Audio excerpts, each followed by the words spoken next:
O governo e o Congresso estão em pé de guerra por conta da taxação do IOF, mas vem aí uma briga muito maior a respeito do imposto de renda.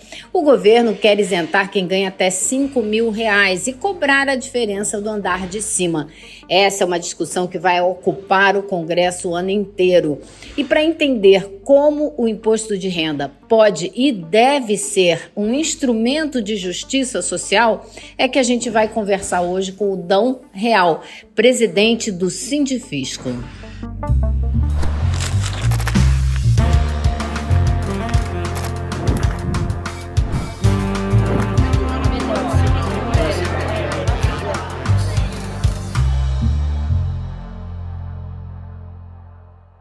Eu sou Heloísa Vilela, apresentando excepcionalmente hoje o Em Detalhes. Gabriela Varela tirou um diazinho de folga e volta logo logo. Mas hoje a gente vai tratar aqui de um assunto que afeta todo mundo, o imposto de renda. Será que é possível fazer desse instrumento um meio de promover justiça social no Brasil? Deveria ser, né? Então vamos discutir esse assunto. E para falar desse assunto, a gente está aqui hoje com Dão Real, que é presidente do Sindifisco, Sindicato Nacional dos Auditores Fiscais da Receita Federal. Adão, eu queria, antes de mais nada, começar com uma frase que você costuma citar, que é do Bryan Stevenson, que diz que o oposto da pobreza não é a riqueza, é a justiça social. O que você quer dizer com isso? Por que isso é importante no Brasil hoje? É interessante, essa frase foi, primeiro, né, bom dia, né, muito bom estar aqui contigo, Heloísa. Essa frase foi proferida por um advogado negro norte-americano chamado Bryan Stevenson.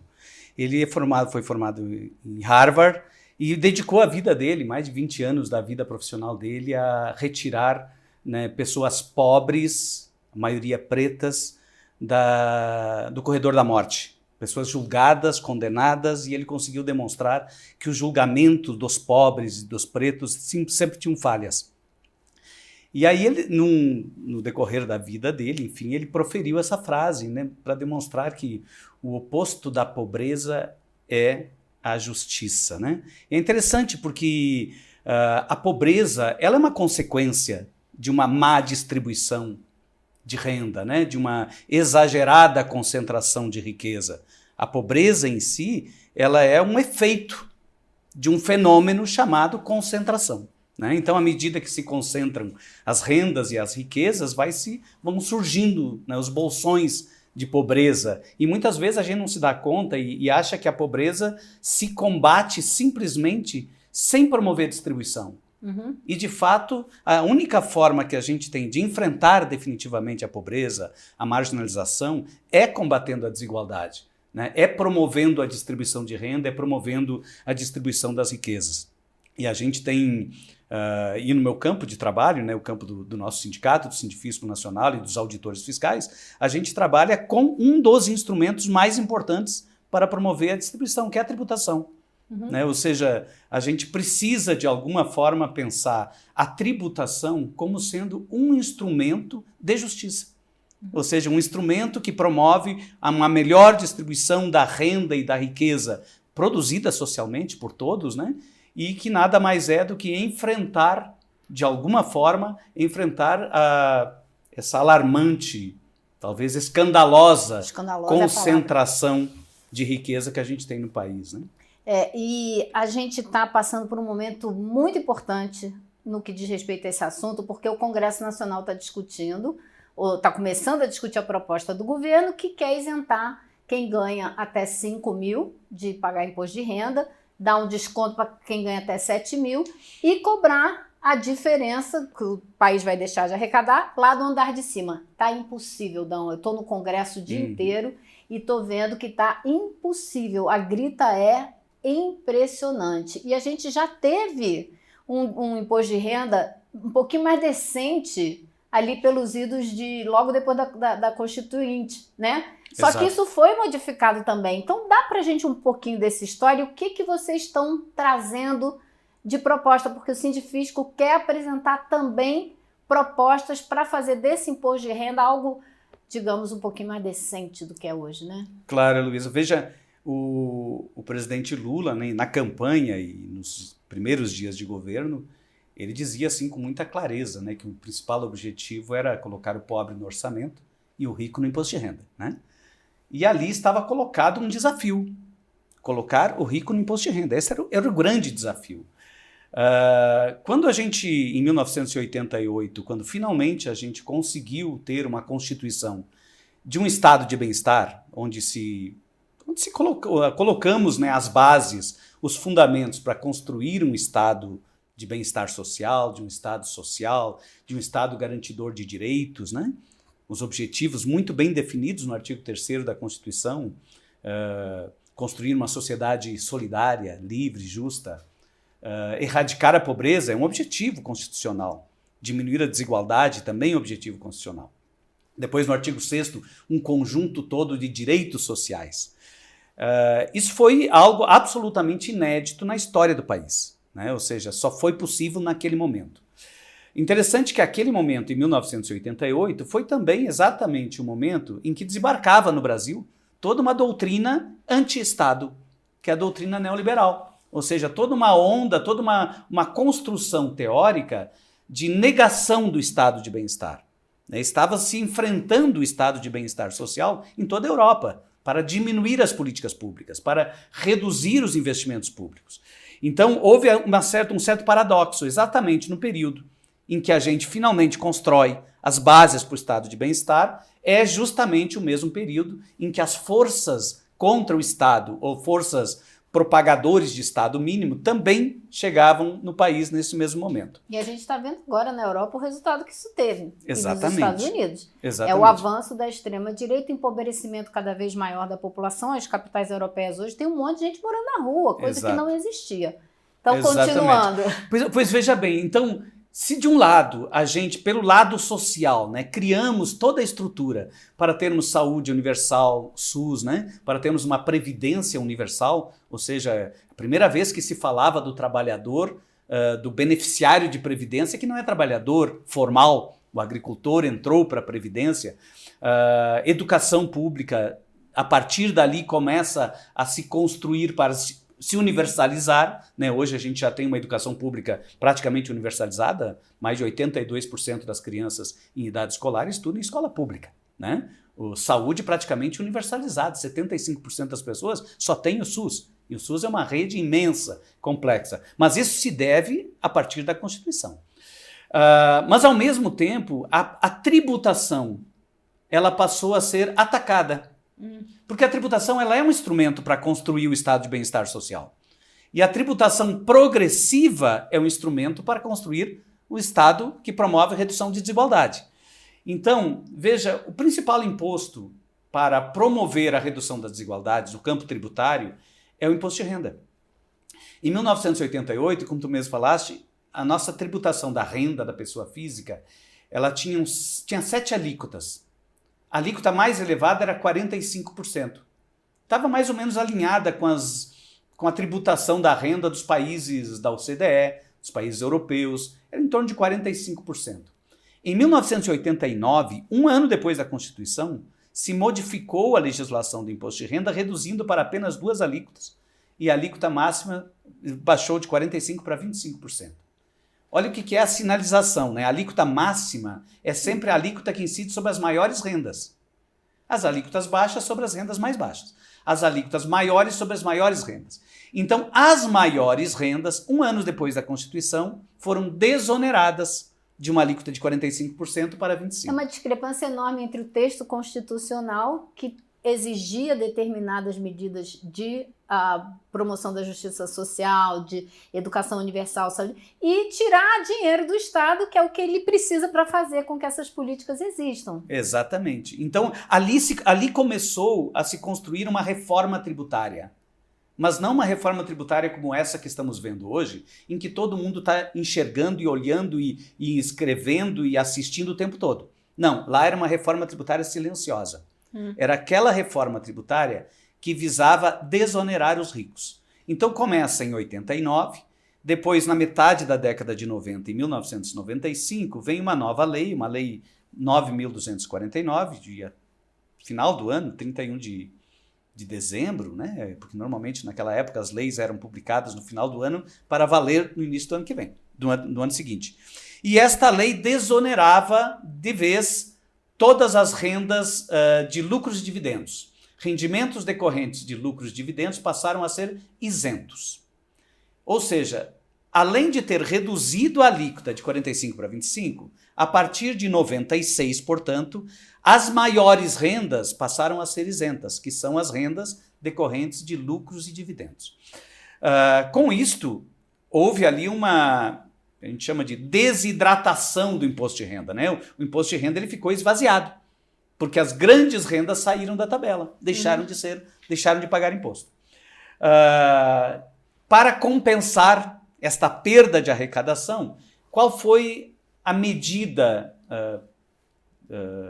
efetiva aplicada a partir dali? Primeiro, elevar a tributação sobre o consumo. Né? Elevar as alíquotas sobre o consumo começaram a crescer. A gente sabe quem mais sofre com isso são os mais pobres. Os mais pobres e a classe média. Exatamente. Então, a tributação sobre o consumo, à medida que ela vai crescendo, ela vai se deslocando para baixo, ou seja, são os mais pobres que pagam mais. É uma coisa muito simples de compreender, não? Os mais pobres gastam todo o seu dinheiro no consumo. Né? Então, eles são os mais afetados por uma tributação elevada sobre o consumo. Então, uma das formas de compensar a retirada dos ricos da tabela do imposto de renda foi elevar a tributação sobre o consumo. A outra forma foi o congelamento da tabela do imposto de renda. A partir de 1996, a tabela do imposto de renda deixou de ser corrigida. Quando ela deixa de ser corrigida, quer dizer o seguinte, que uma pessoa que ganha uma renda hoje, ela ganha essa renda, se essa renda dela tiver um leve crescimento da inflação, por exemplo, no ano que vem, o ano que vem ela vai pagar mais imposto. Porque a tabela não corrige. Exatamente. Daqui um ano eu estou ganhando 1.200 só por causa da correção da inflação. Isso, então, só que a 1.000 tabela... eu não pagava, mas a partir de 1.200 eu já pago. Vai pagar. Então eu ganho essa diferença da inflação, mas eu perco tudo no imposto de renda ou mais até, né? Exatamente, porque vai mudando de faixa, né? Isso acontece... Então quando você fala correção da tabela, é porque você não corrige a faixa salarial de acordo com a inflação do período. Exatamente, exatamente. Quando eu não corrijo a faixa de renda em função da inflação, eu não corrijo, quer dizer que as rendas... Vai botando mais gente mais pobre dentro do imposto de renda para pagar imposto de renda. E aí o fenômeno ele é visível, né? Em 1995, quem ganhava 8 salários mínimos da época era isento de imposto de renda. Era isento, não pagava imposto de renda, só pagava imposto de renda quem ganhasse mais do que 8 salários mínimos em 1995. Hoje, quem ganha 2 salários mínimos é isento. A partir de 2 já paga. A partir de 2 salários mínimos já está pagando. Porque é pelo volume de dinheiro, não é pelo salário mínimo? Não é pelo salário mínimo. Não se fosse por salário mínimo, aí estaria sendo corrigido. Aí estaria sendo corrigido. Exatamente. Como é uma faixa de valor nominal, o salário mínimo vai tendo as correções, né, ao longo do tempo. Então, a cada ano se insere mais contribuintes do imposto de rendas mais baixas. De renda menor. Vocês fizeram um cálculo de quanto seria o salário, né, de quem era isento lá atrás? Quanto que deveria ser agora? O limite de isenção hoje, assim, em renda bruta, seria R$6.000. 6.100 em renda bruta. E a gente está querendo incluir 5.000, até 5.000. Isso. Isentar até 5.000. Ou Exato. seja, a gente não vai nem corrigir o que já foi no passado se essa proposta do governo for aprovada. Exatamente. Veja, a proposta do governo, ela traz um grande avanço, ou seja, ela traz... Avanço em relação a tudo que a gente perdeu. Exatamente. Em relação a tudo que se perdeu... tentando recuperar o prejuízo, correr atrás do prejuízo. Perfeito. É inacreditável. Então, quando o governo propõe isentar todo contribuinte que ganhe até 5.000, ele não corrige 100% a tabela do imposto de renda para as rendas de 5.000. Ou seja, se fosse corrigir 100%, deveria ser isento quem ganha até 6.100. Se fosse considerar correção de 1996 até agora. Portanto, ainda vai existir uma defasagem histórica de aproximadamente 30%. Tá certo? Tá certo. Mas ele corrige neste momento tá apenas... Certo não, tá errado, né?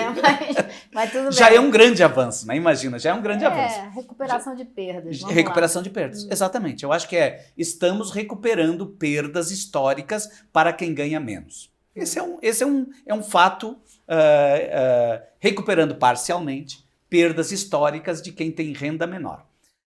Agora, vocês estão propondo um outro projeto um pouco diferente desse do governo, que a gente pode simplificar, dizendo que é isentar até 5 mil e tirar essa diferença do andar de cima. É a maneira simplificada que o governo está apresentando essa proposta. O que já está impossível no Congresso, a grita é gigantesca, mas vocês estão apresentando uma outra alternativa. Dá para você, linhas gerais dela para a gente? Claro.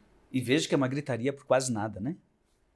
É uma gritaria de gente muito rica, que não vai perder quase nada, que não vai fazer nenhuma diferença na vida deles. A única diferença que pode fazer na vida deles é eles andarem na rua e não tropeçarem gente dormindo na rua. Que eu acho que seria positivo para quem é muito rico se sentir um pouco mais seguro que as pessoas estão comendo, tem onde dormir e a vida deles vai ficar mais tranquila. Mas eles não pensam assim, me parece. Exato. Veja que é assim, só para tentar explicar um pouquinho como é que funciona essa a proposta do governo, né? A proposta do governo era parte de uma premissa de que eu só vou cobrar do andar de cima, dos mais ricos, o suficiente para compensar a perda de arrecadação no andar de baixo. E não o contrário. A proposta não é uma proposta de tributar os ricos para desonerar os pobres. Tá certo? É tributar os ricos num volume suficiente para compensar, né, uma redução de tributos para os mais pobres. E a tributação proposta para os ricos é uma conta de chegada. A alíquota mínima de 10% é uma conta de chegada. Por que a alíquota mínima não é de 15%, não é de 20%? Porque o governo só pode arrecadar a diferença do que ele vai deixar de arrecadar isentando os pobres. Exatamente. Então não é um projeto para tributar os mais ricos. É um projeto para desonerar os mais pobres. Claro, evidentemente, tem que ser saudado, né? Um projeto para desonerar os mais pobres, neste momento, é extremamente importante. Mas poderia ser mais ousado no quesito tributar os mais ricos, né? Que são super desonerados, né? Amplamente desonerados. Ou seja, o governo ele tem a resistência contra essa tributação mínima de 10%, ela não seria diferente se fosse uma tributação mínima de 20%.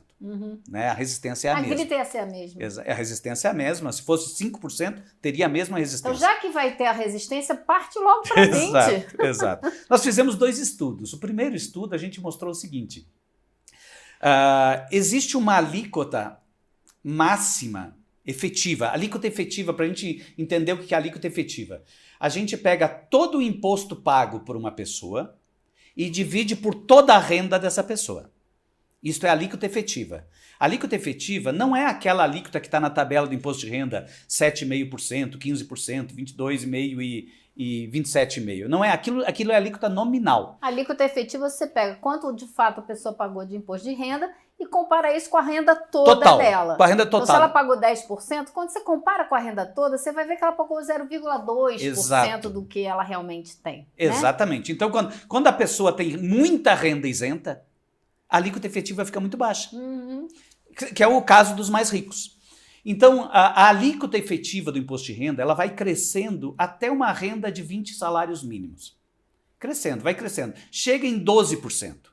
A alíquota efetiva máxima é 12% no Brasil. Ou seja, nós tributamos realmente a renda numa alíquota muito baixa comparado com o resto do mundo. Tributamos muito pouco a renda. Chega em 12% para quem ganha entre 15 e 20 salários mínimos. E a partir dali a alíquota efetiva começa a cair. Quem ganha mais de 300 mil reais, quem ganha mais de 300 salários mínimos, mais de 400 mil reais, está com uma alíquota efetiva em torno de 5%.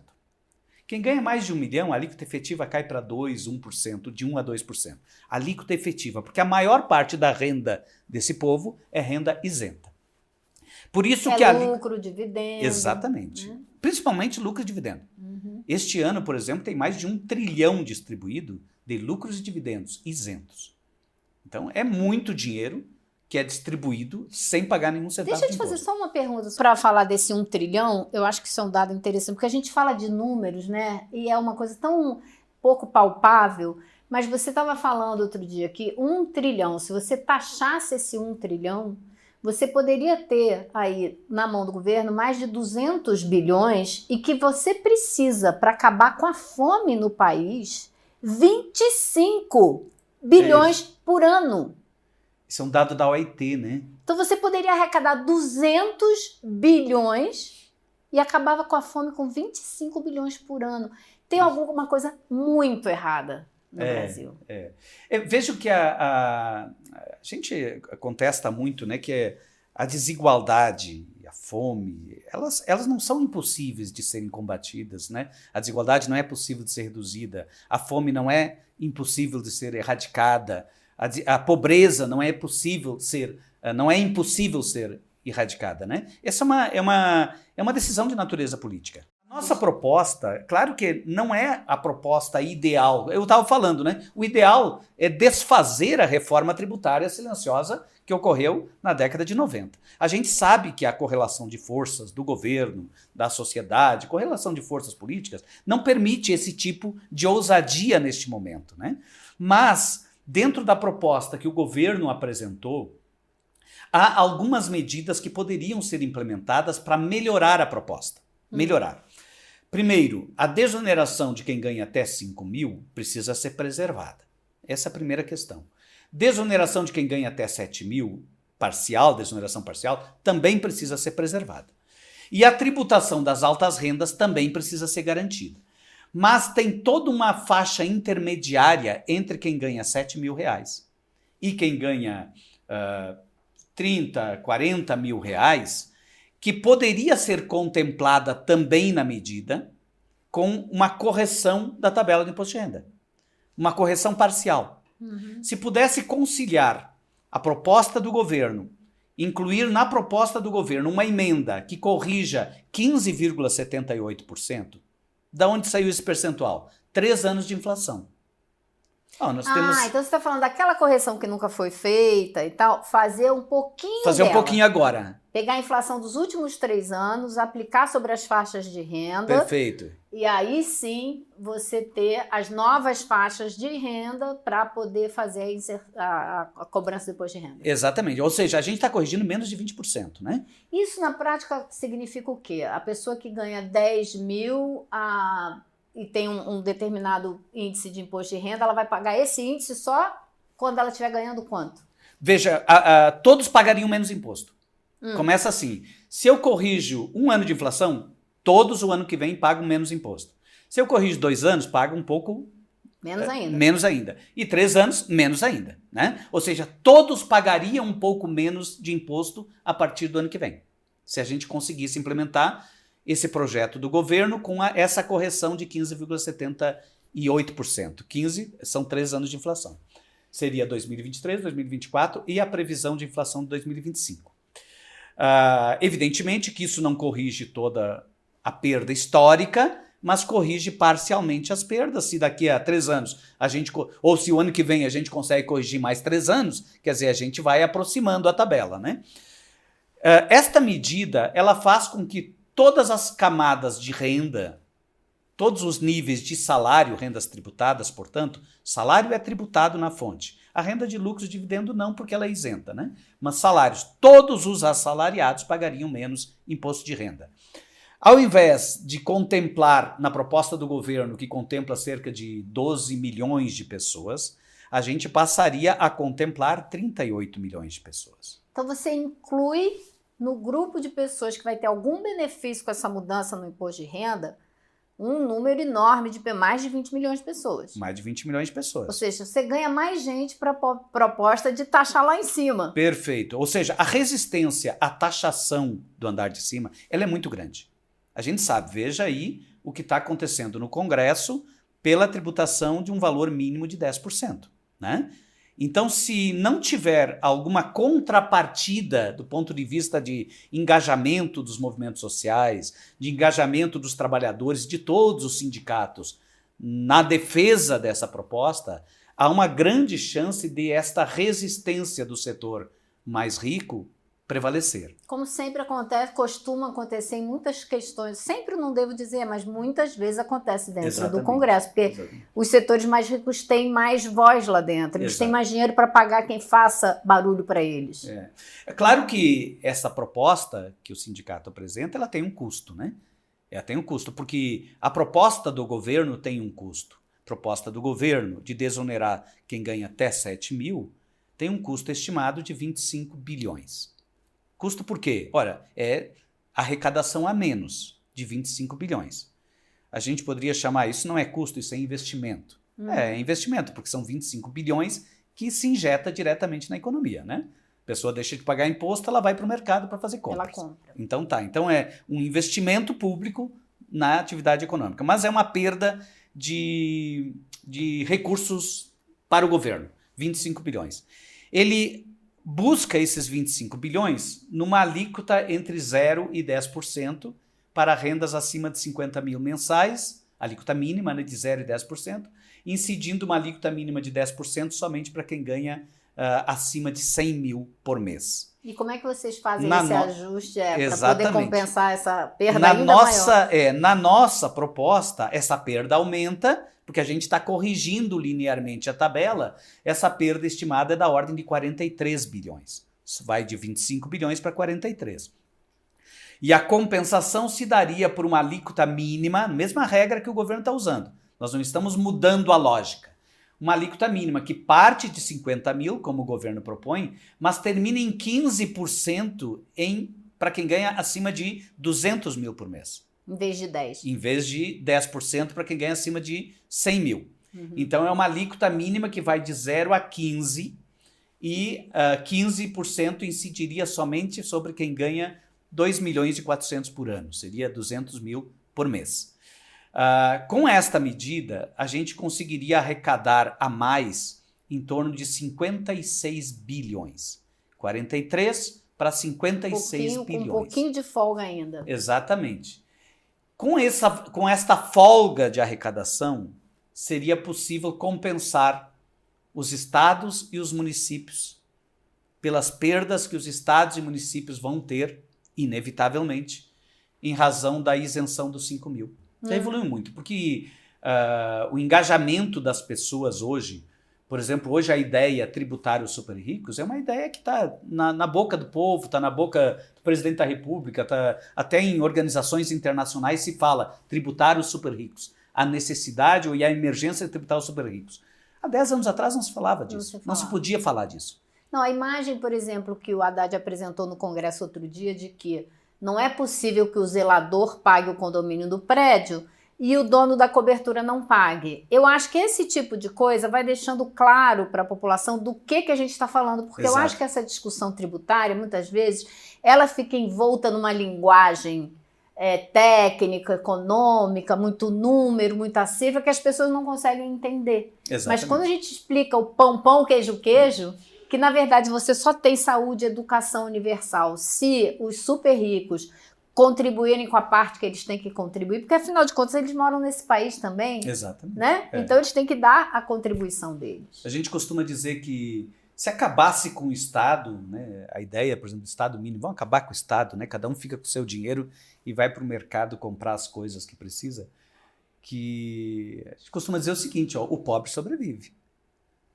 O pobre está tão acostumado, né, a passar dificuldade que sobrevive. Agora, eu não sei se os ricos sobreviveriam sem o Estado. Porque o Estado é a garantia do direito de propriedade, é a garantia da segurança, é a pavimentação, é a energia, é tudo que funciona, né, e que garante a geração de lucros, que garante a acumulação de renda e de riqueza, tudo é de alguma forma promovido por essa estrutura que se chama Estado. Né? Então, a contribuição dos mais ricos para o financiamento dessa estrutura do Estado é excelente e necessário para melhorar a vida do pobre, mas é uma condição necessária para, inclusive, manter a própria riqueza, né? Em relação à conscientização social, de cidadania, social mesmo, de entender que todo mundo é parte de um conjunto, né? E que tudo está relacionado, as coisas estão relacionadas, a pobreza interfere na riqueza, a riqueza interfere na pobreza, tudo isso está relacionado. Essa compreensão, ela decorre em grande medida da falta de discussão mesmo na sociedade, né? De discussão, inclusive nas classes mais ricas, não apenas, né, nos trabalhadores, nos mais pobres, os campesinos, enfim, não apenas nesses setores, mas também no que se refere às classes mais ricas. Alguém diz assim, qual é a diferença que tem Brasil e Europa, né? Lá também tem ricos, tem pobres, sim. A diferença é que lá rico paga imposto. Essa é a diferença.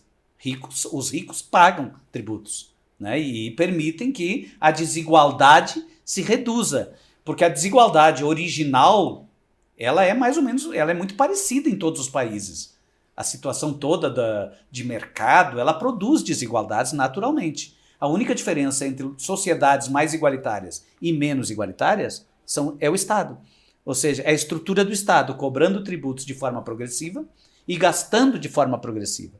O Estado é a interface que permite que a desigualdade original se reduza. Agora, evidentemente, o Estado pode se transformar num instrumento que aprofunda a desigualdade.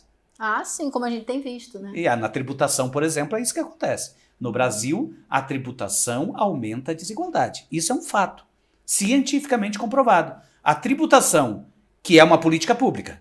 Tributação é uma política pública, ou seja, o Estado controla a tributação. Então, a tributação é uma política pública que aprofunda desigualdades. Mas a Constituição diz que a gente tem que reduzir a desigualdade. Se a tributação é uma política pública, então a tributação deveria reduzir a desigualdade também. Claro. E pode. A grande questão e deve, e pode, né? E deve. Ela é o grande instrumento capaz de fazer isso. Exatamente, né? Exatamente. Então, próximos passos. O que vocês vão fazer com essa proposta agora? Bom, agora nós estamos caminhando, né, pelos corredores do Congresso Nacional, temos falado com alguns parlamentares, né, conversamos já com o deputado Mauro Benevides, deputado Rogério Correia e outros deputados, pastor Henrique, outros deputados, e queremos, né, expandir esta ideia entre vários parlamentares para que ela se transforme numa ideia força para transformá-la numa emenda. Pode ser uma emenda substitutiva ou uma emenda, né, corretiva do PL 1087. A questão é que todas as rendas pagam mais tributos do que deveriam estar pagando. Todas as rendas pagam mais imposto de renda do que deveriam estar pagando porque a tabela vem sendo, não está sendo corrigida como deveria ao longo do tempo. Esse é o primeiro ponto. Segundo ponto, que por conta disso, as altas rendas vão pagando cada vez menos. As altas rendas vão pagando cada vez menos. A terceira questão, que aí talvez seja a questão mais importante do ponto de vista pragmático mesmo, né? Somos sindicalistas, somos pragmáticos, é a questão de que o que mobiliza as pessoas efetivamente, por mais justa que seja a proposta, o que mobiliza as pessoas a lutar por ela é quando elas vislumbram que aquilo traz algum ganho. Um ganho direto, um ganho indireto, né, do ponto de vista de melhorar a distribuição de renda, mas um ganho direto porque reduz, né, ou reduz uma carga tributária para as pessoas. E a gente vê que a partir dos 7 mil da proposta do governo, que ninguém teria nenhum benefício, a partir de 7 mil, estaria deixando de fora da luta pela proposta um conjunto de classes trabalhistas que são muito fortes. Por exemplo, a gente coloca, citando algumas, dos professores, dos bancários, dos próprios servidores públicos de forma geral, sindicatos que são muito organizados, né, e que poderiam estar inseridos diretamente para fazer com que essa proposta fosse aprovada. E não se sentem suficientemente estimulados, porque a proposta deixa muito claro que o benefício é só para quem ganha até 7 mil. Né? Então, diante desse fato, esta proposta talvez ela ajudasse a própria implementação do projeto original, que não é suficiente para corrigir todas as injustiças, mas é um passo importantíssimo se a gente conseguir, né, vencer esta resistência dos setores mais poderosos, né, da sociedade, né, que não aceitam pagar o mínimo, né? Ou seja, para vencer essa resistência é preciso ter um conjunto muito maior de agentes e atores políticos nessa luta. Tá ótimo. Muito obrigada, Adão. Eu que agradeço, é sempre uma satisfação conversar contigo. Até uma próxima. Fala, turma! A gente teve no domingo uma das aulas mais importantes da história do ICL e também uma das que teve o maior público até hoje. Uma aula onde o professor João César Castro Rocha revelou em detalhes o plano em curso da extrema-direita no Brasil. E é um plano para semear o caos e colher o poder total. Se você não assistiu essa aula, você tem a obrigação de fazer. Isso porque se todos não souberem do que está acontecendo e se a gente não se juntar para enfrentar, a gente corre o maior perigo que já correu até hoje. A gente liberou o replay dessa aula para que você possa assistir.